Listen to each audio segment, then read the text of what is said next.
A banded mongoose is feeding beneath a buffalo calf.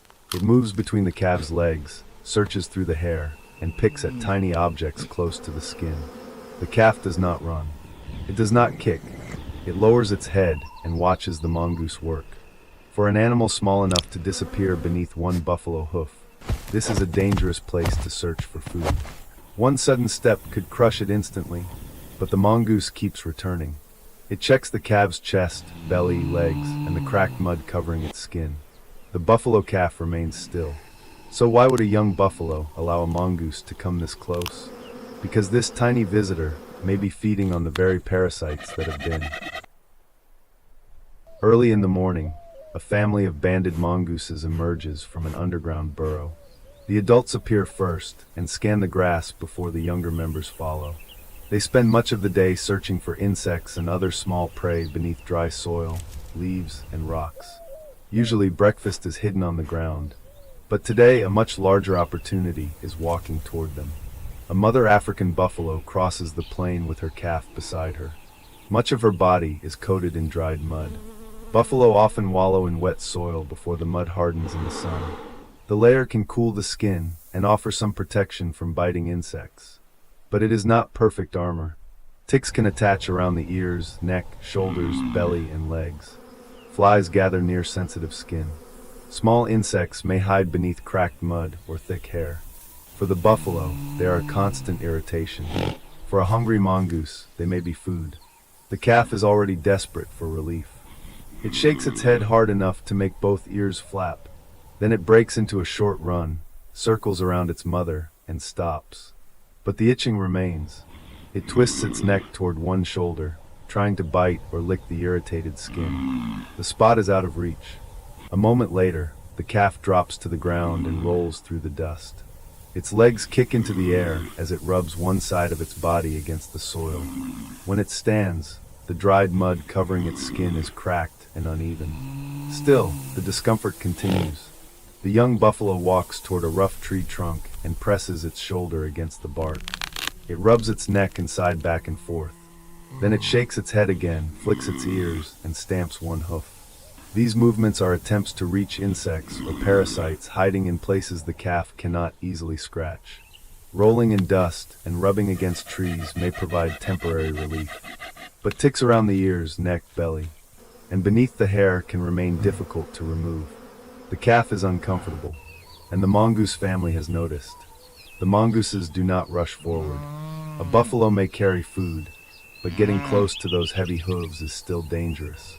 One adult leaves the group and approaches slowly. It stops several yards away. The mother turns toward the visitor, but she does not charge. The mongoose takes another step, then another. The calf watches from beside its mother. No warning signal comes from the buffalo. Little by little, the distance disappears. The mongoose moves in short bursts, sniffing the ground and checking the mud near the buffalo's feet. It does not stalk the calf or prepare to attack. The mother remains alert but calm. That response matters. Young animals often follow the reactions of adults. Because the mother shows no alarm, the calf stays in place. The mongoose behaves like a forager, not a predator. It searches, pauses, changes direction, and focuses on tiny objects around the buffalo. The calf is not trusting blindly. It is reading the visitor's movements and following its mother's calm response.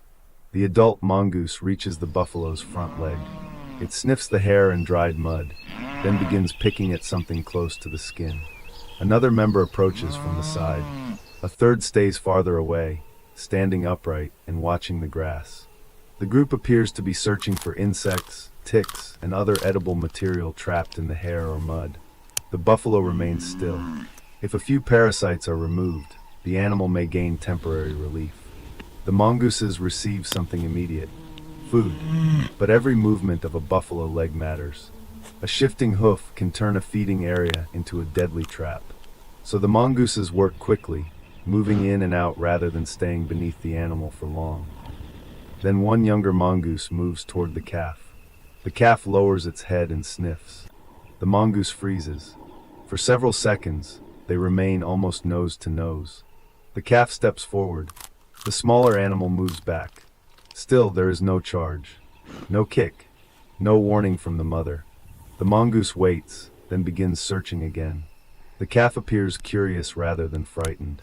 It watches the small animal dart around its legs and investigate the mud along its lower body.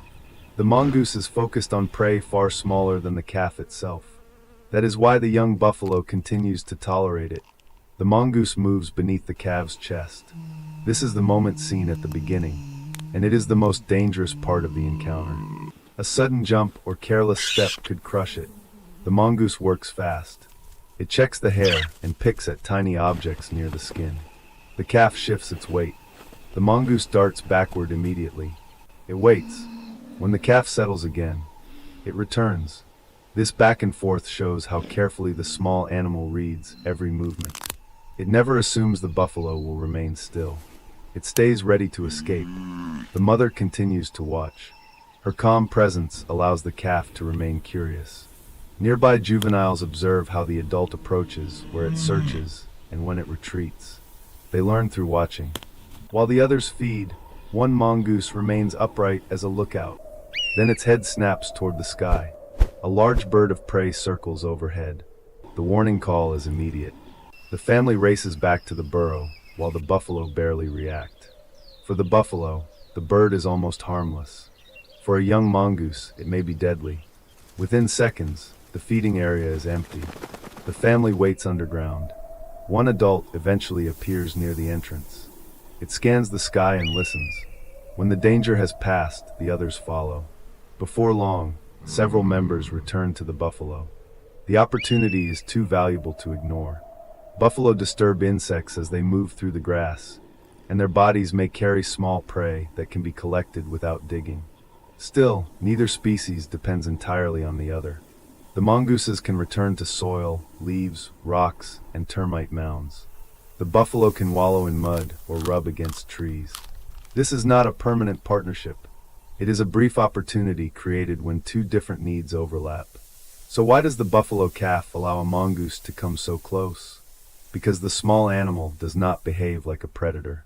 It approaches carefully, focuses on insects, and retreats whenever the calf moves. Most importantly, the mother remains calm. The calf reads all of these signals. Protected by a powerful adult, it has time to observe instead of panic. The mongoose appears to have come for food. The calf tolerates the visit because it causes no obvious harm and may remove a few irritating parasites. Their interests align for a short time. One receives a meal. The other may receive relief. And the calf learns that not every creature approaching through the grass is an enemy. Sometimes survival depends on strength. Sometimes it depends on speed. And sometimes it depends on standing still while a mongoose searches for breakfast behind your ear. If you enjoyed this unusual encounter, subscribe for more stories from the wild. And tell us in the comments, would you trust a mongoose this close?